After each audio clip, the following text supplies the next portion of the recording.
You're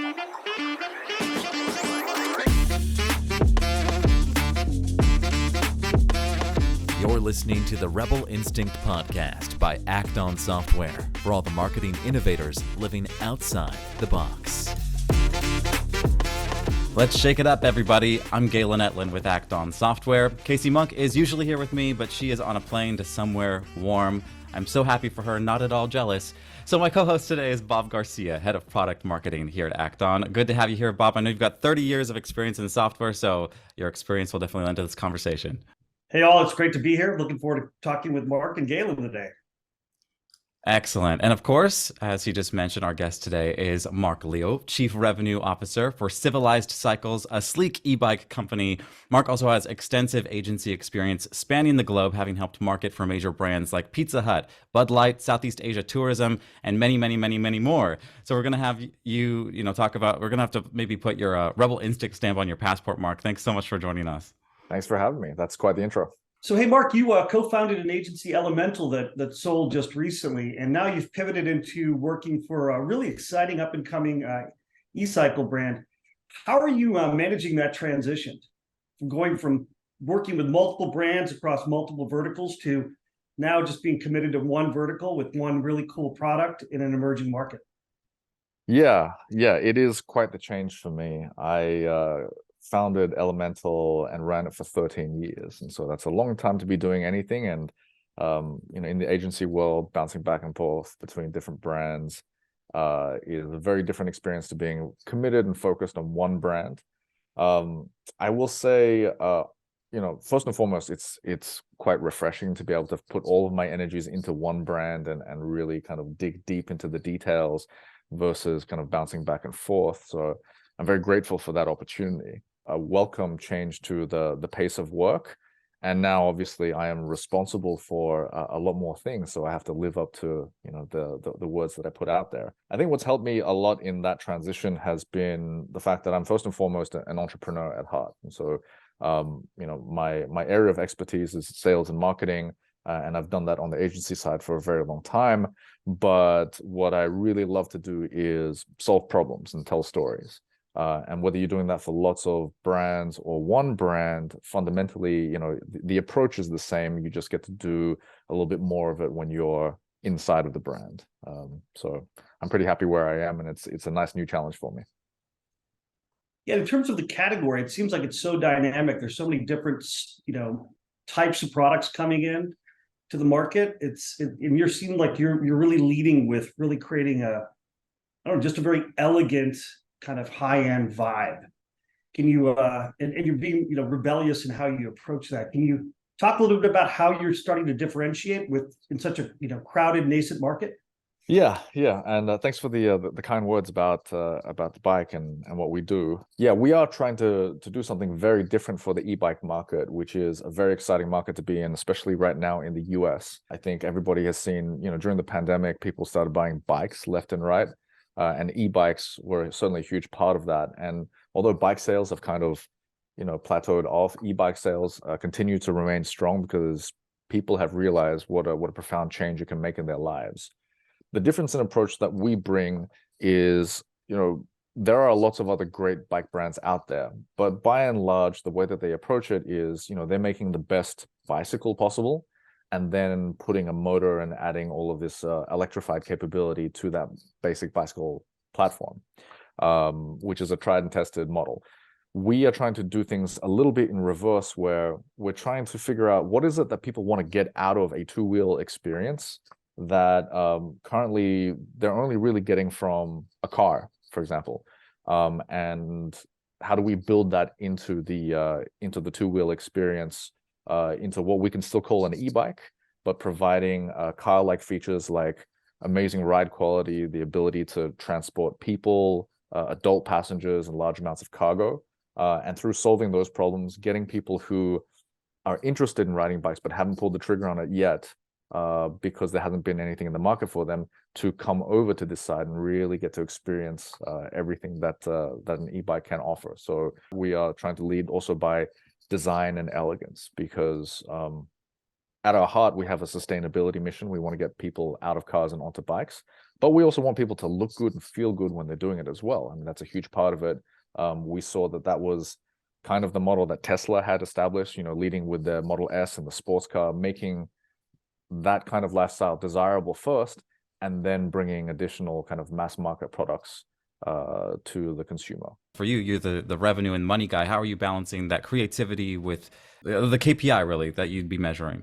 Sure, yeah. I mean, revenue and let's call it creativity or the creative aspects of the business are inseparable, especially since we're a startup. And so like every startup, our big challenge is lack of resources, relative, newcomer to the market. So we have to go out there and tell our story in a way that immediately makes an impact and differentiates us from the pack.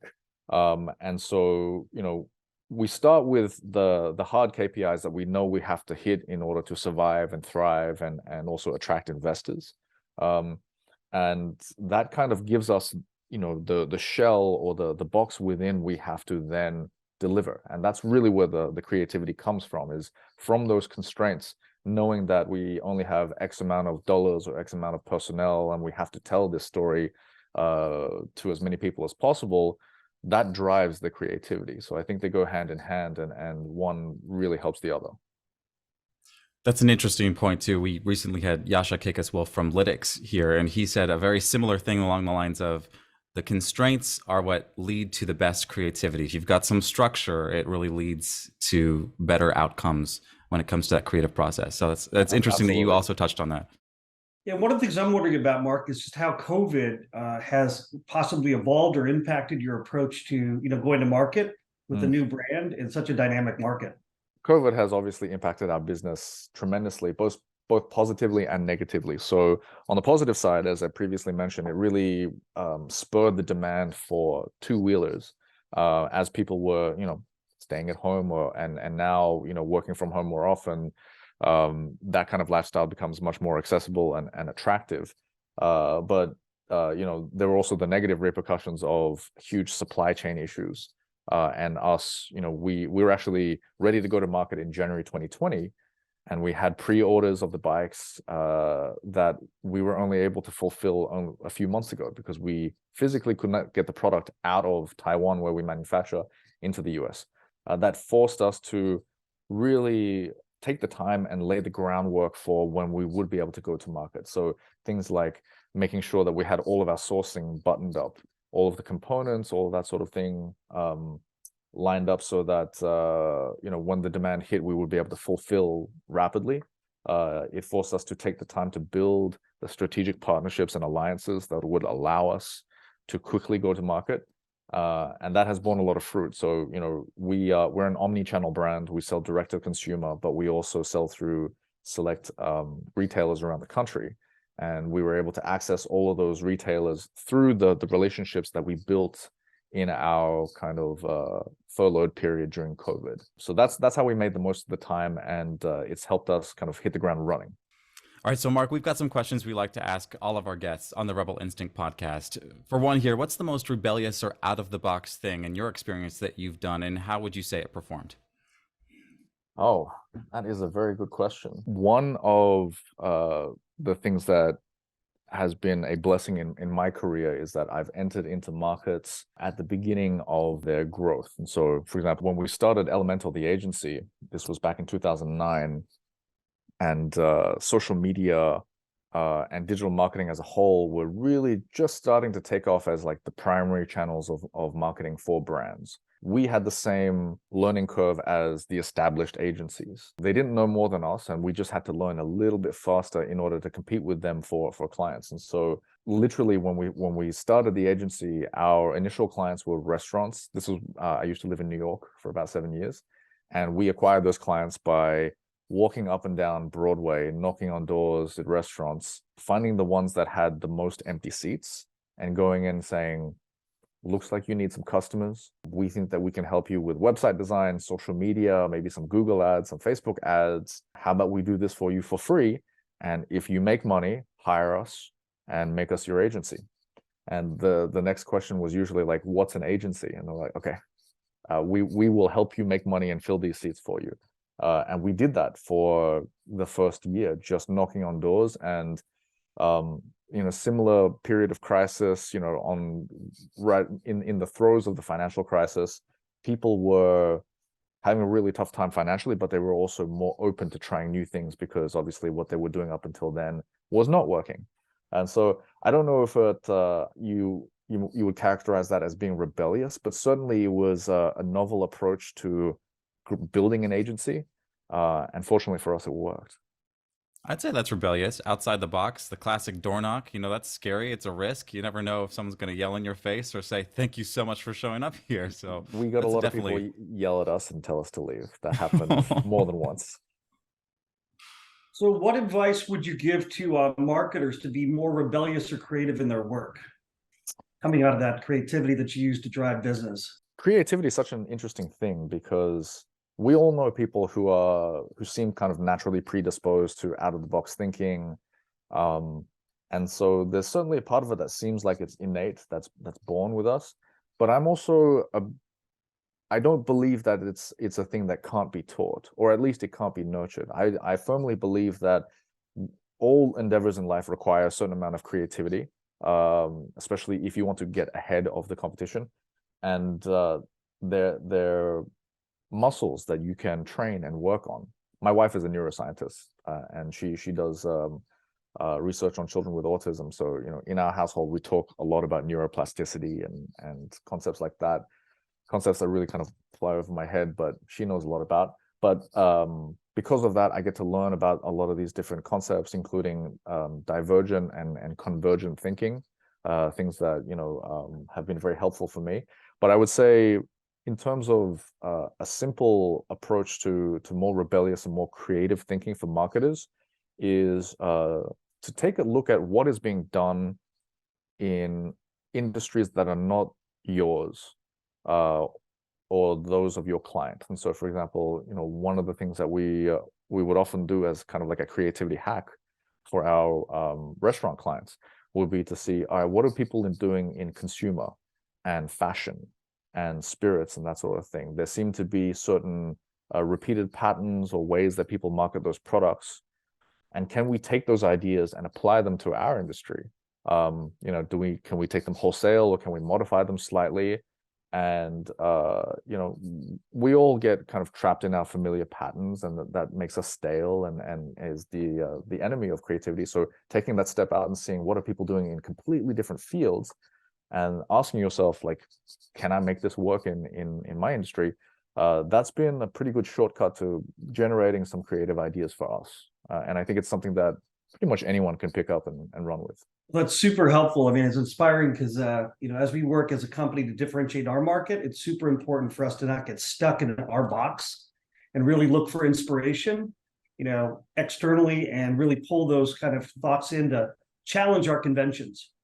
Yeah, that is really the trap of expertise. The better you get at something, the more you have repeated practices or patterns that work, the more tempting it is to just fall back on those because they've been successful in the past. And that really kind of dulls the blade in terms of creativity. So building in mechanisms within your daily practices or your company's kind of regular practices to force yourself out of that kind of familiar knowledge, I think is essential. I couldn't agree with you more. Now, we've gotten a lot of interesting answers on this one when we've asked other guests this, but Marc, how are you a rebel in your non-work life? That's so funny because I think of myself as being a very kind of ordinary, bland, vanilla type person. I have a daughter who's a year and a half old. Most of my time outside of work is spent with her. And we also have a dog. I cook at home. It's a very domesticated life. I do make sure that I have time for exercise. I'm a lifelong martial artist, and I practice jujitsu. I have a black belt, and I also practice other martial arts. I also think of myself as being very ambitious, not just kind of like financially or professionally, but I think striving to have happiness in all these different aspects of my life, professionally, personally, health, spiritually, for me, that's very ambitious because I find it very difficult. I find it difficult to try to find that balance between all the different areas. Balance is one of those tricky words. There really never is perfect balance, and so you're constantly juggling these things and negotiating between different parts of your life that are competing for your attention. And so for me, that for me is the height of ambition, to really have it all in a way where I can feel satisfied that I'm not missing out on these things that are truly important to me. I always love that question because people will often say like, oh, I'm not that rebellious, and then be like, oh, I'm actually a black belt in jiu-jitsu. I think that's a great answer. Thank you for indulging.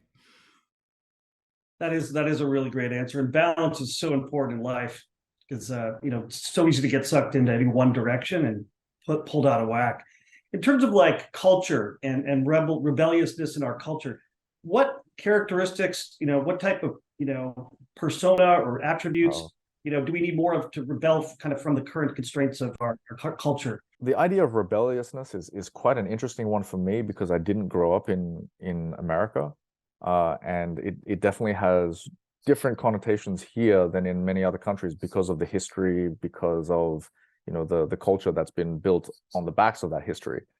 Rebelliousness is an important characteristic to have because the world is very fluid. None of us know all the answers to everything. Having a healthy questioning of the status quo or what we're being told and that sort of thing is the way that we collectively solve those problems, or at least start to ask the right questions to get to a place where we can solve those problems.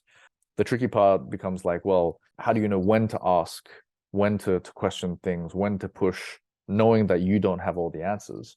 And I think for me, it is the confidence to question things really comes down to critical thinking, having the ability to kind of honestly break down issues or problems that I'm seeing and know the limitations of my knowledge, and then seek out counsel and ask people who I know have been there before, done it before, and whether it's in business or politics or anything else, just engaging with people who might have a different perspective and a little bit more knowledge than me. By being very frank about that and not being satisfied with my own kind of initial idea of things, I think that's where I then get the confidence to then question, okay, what I'm seeing in front of me doesn't seem quite right. Everybody says that this is the way that things should be done, but things don't seem to add up. And so, maybe we should look a little bit deeper. So like humility and curiosity and just the willingness to lean in and just challenge convention sounds like, great advice for all of us to think more about as we engage with our day-to-day. I mean, you really need both sides of it, right? Like, you need the humility to understand what you don't know, and to seek out counsel, but you need the confidence to push when you need to push. And again, trying to find that balance that's the name of the game, right? Along those lines, Mark, I'm curious for you, is there a rebellious figure either here in this culture or elsewhere that you look up to or that you think is someone worth celebrating? I've become a big fan of Andrew Yang, and ever since I discovered him during his presidential candidacy, and regardless of whether you agree with his approach or not, his politics, you cannot deny that he is promoting a different perspective on what this country needs to be doing to advance and move forward and improve things for the people. He ran as a Democratic candidate initially and did not get a ton of support from the party, and now has launched his own party, the Forward Party. So again, like there are policies that I think have a lot of merit. There are other approaches that I would need to dig into a little bit further. But by and large, if you're looking for a rebel within the state of American politics, you don't have to look very far. He's pretty rebellious. Yeah, I mean, that makes sense. Outside the box, against the grain, however you want to put it, but not the conventional. Exactly. Okay, well, Marc, finally here. It is time for our Honey, I Don't Think So segment, talking about what's annoying you lately that needs to stop in the marketing or MarTech space. You have 60 seconds to make your case. I'm going to be timing it, and I'll give you kind of the 10 seconds on my fingers, counting down once we get there. Whenever you're ready. My pet peeve, and I've had this for a little bit of time, is the tendency for marketing people, whether it's marketing agencies or marketing tech companies, to promote this idea that we can track and measure everything. And we've kind of shot ourselves in the foot because, you know, technology improved and we have so access to so much data and analytics. And so we've gone out there and told brands, clients that, you know, everything has a straight line between what you do and the ROI. And it's just not true. There are still huge gaps in the data, but even more than that, fundamentally, there are things that we do as marketing and salespeople, not because they have like a 10x or a 20x return, but just because they're the right thing to do. And I use the example of restaurants. Like, you don't know what the ROI of sweeping the floor is, but you do it anyway because it's the right thing to do. And so, you know, especially when it comes down to branding and storytelling, we need to make sure that brands know that those are things that you may not be able to measure, but are very important. Right on time. All right. Maybe 1 second over, but I'll give it to you. Thank you. I appreciate that. I've loved the wisdom I've picked up this morning. Thank you so much for sharing, Marc. Yeah, thanks for having me. This has been a really fun chat. All right, Marc, thank you so much for joining us. We appreciate it. We're going to link to all of your socials in our description here of the podcast episode. So thanks again. Appreciate it. Thanks everyone for listening to the Rebel Instinct podcast. Be sure to follow Act On Software for updates and upcoming episodes. And remember to always act on your Rebel Instinct. Until next time.